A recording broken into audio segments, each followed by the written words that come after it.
సంఘం 1 కొరింథీ పత్రిక 4:16 చదవండి ఒకసారి. క్రీస్తు యేసునందు సువార్త ద్వారా నేను మిమ్మును కంటిని కనుక మీరు నన్ను పోలి నడుచుకున్న వారై ఉండవలనని మిమ్మల్ని బతిమాలుకొనుచున్నాను. దేనికి స్తోత్రం. కానీ నిలబడుతున్నప్పుడు నా ద్వారాగా దేవుడు మాట్లాడుతున్నప్పుడు ఆ వాక్యాన్ని పట్టబడిన వారందరూ కూడా దాని స్తోత్రం. నా తండ్రి ఆకర్షించితేనే కానీ ఎవరు నా యొద్దకు రారు అని యేసుప్రభు చెప్పినట్లుగా పరిశుద్ధాత్మ చేత ఆకర్షించబడుతున్న వారందరూ కూడా అందుకని పౌలు గారు చెప్తున్న మాట ఏంటి తెలుసండి? క్రీస్తు యేసు సువార్త ద్వారా నేను మిమ్మల్ని కంటిని. అర్థమవుతుందండి? ఇప్పుడు ఎలా మీకు తండ్రిని అయ్యాను? అర్థమైందా? ఎలా తండ్రి అయ్యాను మిమ్మల్ని? మీకు సువార్త ద్వారాగానే తండ్రిని అయ్యాను. సువార్త ద్వారా తండ్రిని అయ్యాను కాబట్టి మీరు నాకు బిడ్డలు అయి ఉన్నారు కాబట్టి అర్థమవుతుందండి. మరి మీ బాధ్యత నాకు ఉందా లేదా? చెప్పరేంటండి? మరి ఉన్నప్పుడు మరి ఏదైనా గద్దెచ్చినప్పుడు మోకాలు పక్కటికి పెట్టుకుంటుంది. మోకాలు ఎందుకు పక్కెట్టుకుంటారు? ఎందుకు అభివృద్ధిలు ఎట్టుకుంటారు? ఎందుకు కోపాలు ఎట్టుకుంటారు? తండ్రి ఏది చెప్పున్నా అది మన మేలుకా కీడుకా? మేలుకే కదా. మరి మేలుకు అనుకున్నప్పుడు తండ్రి ఏ రకంగా మాట్లాడుతున్నా ఏ రకంగా గద్దిచ్చినా దాన్ని సంతోషంగా అప్లై చేసుకోవచ్చు కదా. అర్థమవుతుందండి? ఎందుకంటే అలా అప్లా చేసుకోకపోవటం వలన అర్థమవుతుందండి, నువ్వు తగ్గిపోతున్నావు, నువ్వు తొలగిపోతున్నావు. ఎక్కడి నుంచి అంటే దేవుళ్ళో నుంచి, ఆయన యొక్క సారవత్వం అనేక సంఘంలో నుంచి తప్పిపోతున్నావు నువ్వు. ఇంకోటి చెప్పనా? దేవుళ్ళో నుంచి ఆయనకు సారవత్వం అనేక సంఘములో నుంచి ఎప్పుడైతే నువ్వు తప్పిపోయిన తర్వాత అంటే దేవుడి నుంచి తప్పిపోయిన తర్వాత నువ్వు ఎక్కడికి వెళ్ళిపోతున్నావు తెలుసండి? లోకములోకి వెళ్ళిపోతున్నావంటే ఎక్కడికి వెళ్ళిపోతున్నావు నువ్వు? సాతానేక చేతులకు వెళ్ళిపోతున్నావు అన్నమాట. ఒక మాట మీకు చెప్తాను. ఒకడు యెరూషలేముని విడిచిపెట్టి యెరికోకు వచ్చాడట. యెరూషలేము అనగా అర్థమేంటి తెలుసండి? దేవుని ఇల్లు, దేవుని సన్నిధి, దేవుడు నివసిస్తున్న స్థలము, దేవుని యొక్క అభిషేకము, దేవుని యొక్క సావాసముతో కూడిన యొక్క యెరూషలేము అది. అయితే ఆ యెరూషలేముని ఒకడు విడిచిపెట్టి దేవుని యొక్క సావాసంతో కూడిన యొక్క ఆ ఇల్లును విడిచిపెట్టి ఎక్కడికి వచ్చాడట? యెరికోకు వచ్చాడండి. యెరికో అనగా లోకం. యెరికో అనగా అద్భుత లోకము, సాతాను. ఆ సాతానికి ఉచ్చులో పడిపోయాడు. అయితే ఇక్కడ మనం గమనించవలసింది ఏంటంటే ఆ యెరూషలేమును విడిచిపెట్టి యెరికోకు దిగిపోయిన వాడు ఏం కోల్పోయాడు? రక్షణ వస్త్రం కోల్పోయాడు. దొంగల చేతులు పడిపోయాడు. ఆ దొంగల చేతులు పడిపోతున్నప్పుడు ఆ దొంగలు ఏం దొంగిలించారు అతని దగ్గర నుంచి? చంపేశారా అతన్ని? చంపలేదు. అవును, అర్థమవుతుందండి. ఈ రోజున మనం ఒకటే గ్రహించుకోండి. దేవుడిని విడిచిపెట్టేస్తే వెంటనే నీకు మరణం రాదు. వాక్యానుసరమైన జీవితాన్ని జీవించకుండా నీ ఇష్టానుసరమైన జీవితాన్ని జీవిస్తున్నప్పుడు నీకు మరణం రాదు, నీకు సావు రాదు. కానీ నువ్వు కోల్పోయేది ఏంటి తెలుసండి? దేవుడు నీకు ఇచ్చే యొక్క రక్షణ వస్త్రం కోల్పోతావు, సంతోష వస్త్రం కోల్పోతావు, ఉల్లాస వస్త్రం కోల్పోతావు, రక్షణ యొక్క సువార్త యొక్క వస్త్రము నువ్వు కోల్పోతావు, వస్త్రాన్ని కోల్పోతావు. అది ఎందుకంటే యెరూషలేము నుంచి యెరికోకు దిగొచ్చిన ఆ యొక్క వ్యక్తిని ఎవరు పట్టుకున్నారట? దొంగలు పట్టుకున్నారట.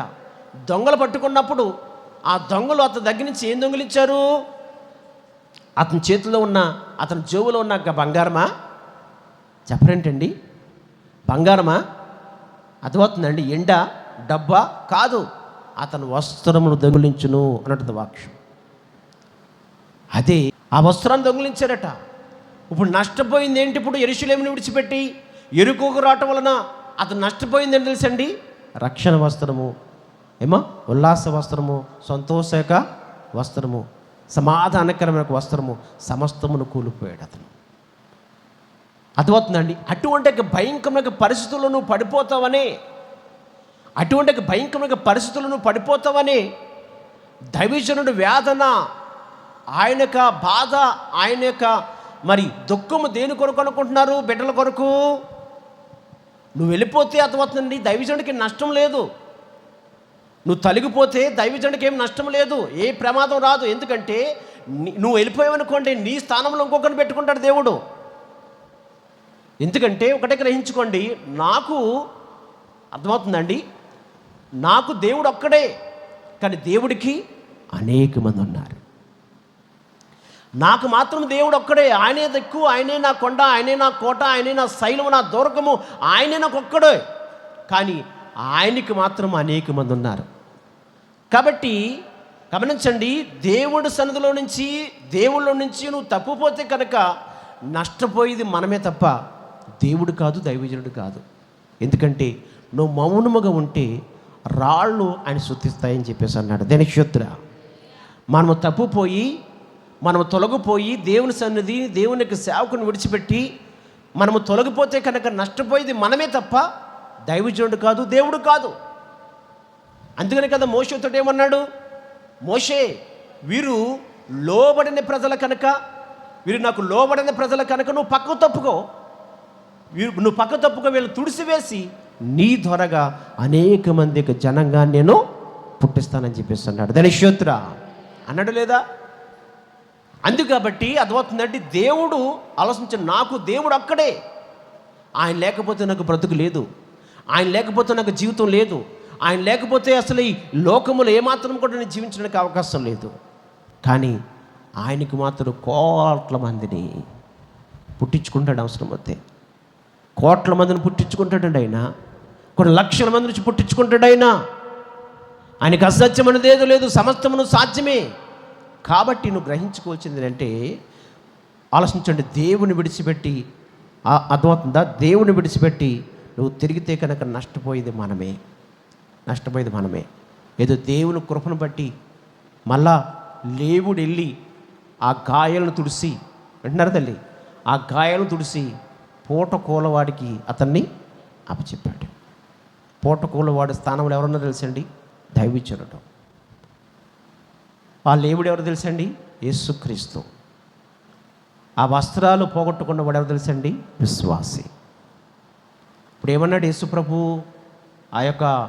ఆ లేవుడు ఏమన్నాడు తెలుసండి?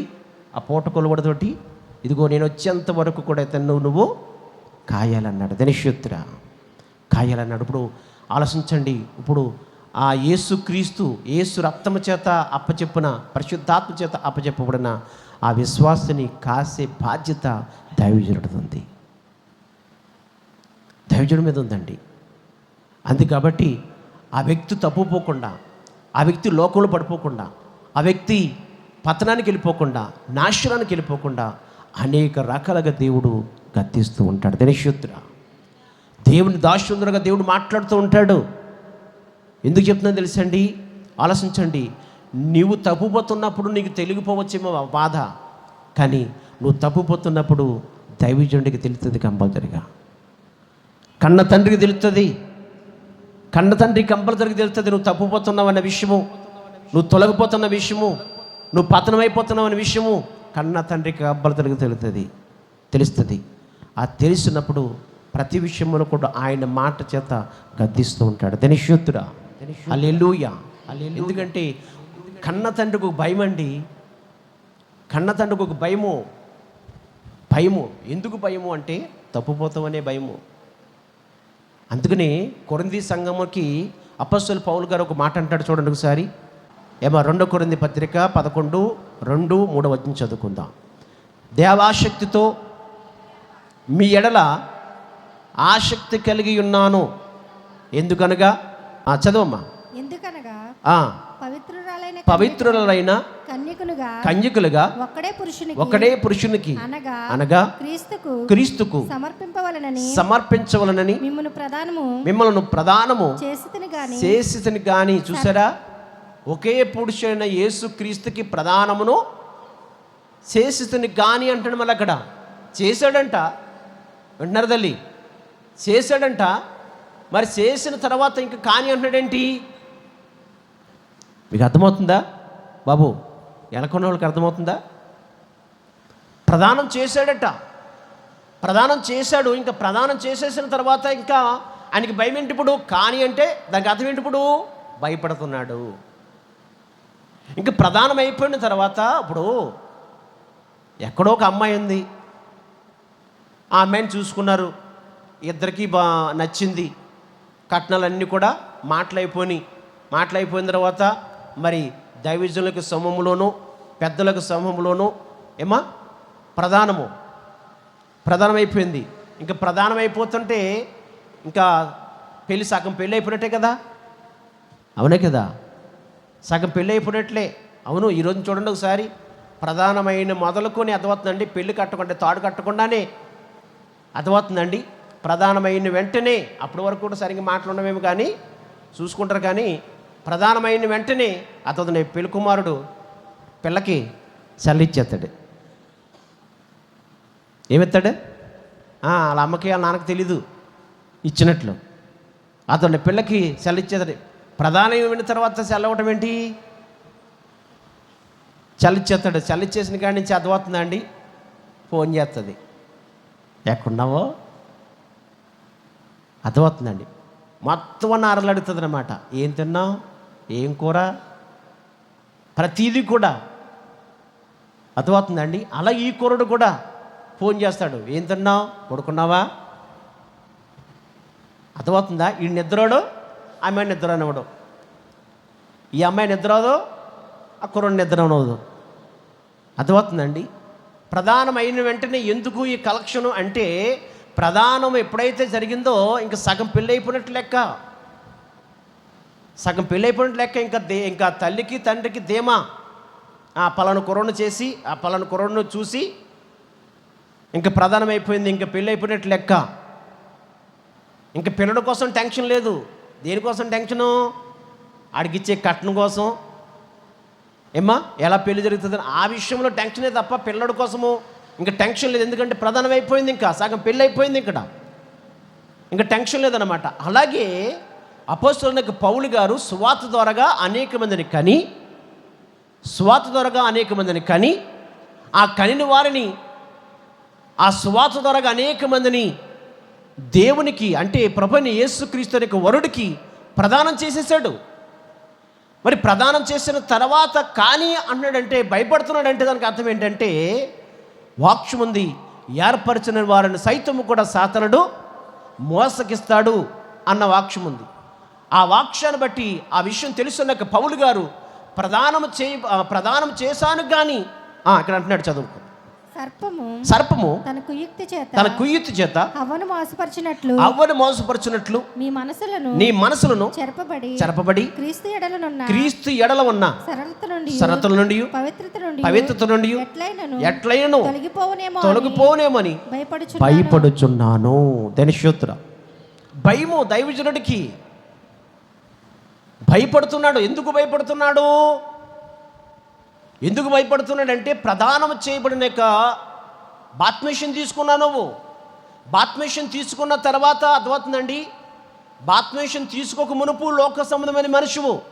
ఎప్పుడైతే నువ్వు బాత్మేషన్ తీసుకున్నావో, బాత్మేషన్ తీసుకున్న మొదలుకొని యేసు రక్తంలో ఎప్పుడైతే కడగబడ్డావో, ఆ క్షణం మొదలుకొని దేవుని కుమార్తెగా, దేవుని కుమారుడుగా నువ్వు ముద్రించబడ్డావు. అప్పటి నుంచి ప్రారంభమవుతుంది. ఎవరు? సాతానుడు అప్పుడు ప్రారంభమవుతాడు. ఎప్పుడైతే బాత్మేషన్ తీసుకుని యేసు రక్తంలో కడగబడి ఆయన సార్వత్రిక సంఘంలో ఓడి ఆత్మీయంగా ఎప్పుడైతే నువ్వు వెలుగుతున్నావో, ఆత్మీయంగా ఎప్పుడైతే నువ్వు బలపడుతున్నావో, అప్పుడు ప్రారంభమవుతుంది అన్నమాట సాతానుడు.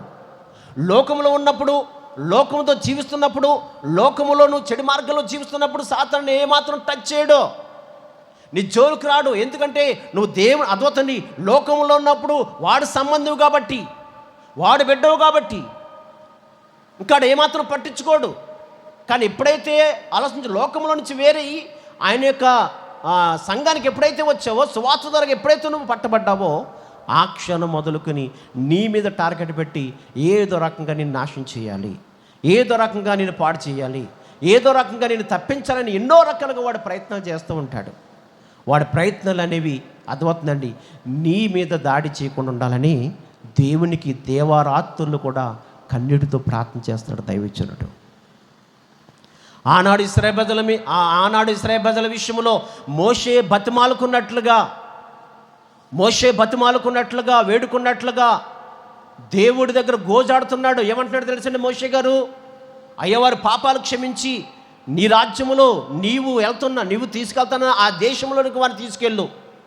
ఒకవేళ వారు తప్పు చేస్తే, వారు పాపాలు చేస్తే కనుక అవసరమైతే నా పేరు నీ జీవగ్రంథంలో ఉంది కాబట్టి నా పేరు నీ జీవగ్రంథంలో కొట్టేసి వారి పేర్లు నీకు జీవగ్రంథంలో పెట్టమని చెప్పేసి అంటాడు అక్కడ. అదే స్తోత్రం. చూసారండి, గమనించండి. పరిశుద్ధాత్మ దేవుడు మాట్లాడుతున్న మాటను జ్ఞాపం చేసుకోండి. దైవజనుడి యొక్క మనస్తత్వం తెలుసుకోక చాలామంది కూడా పొరపాటుగా ఆలోచించుకుంటారు.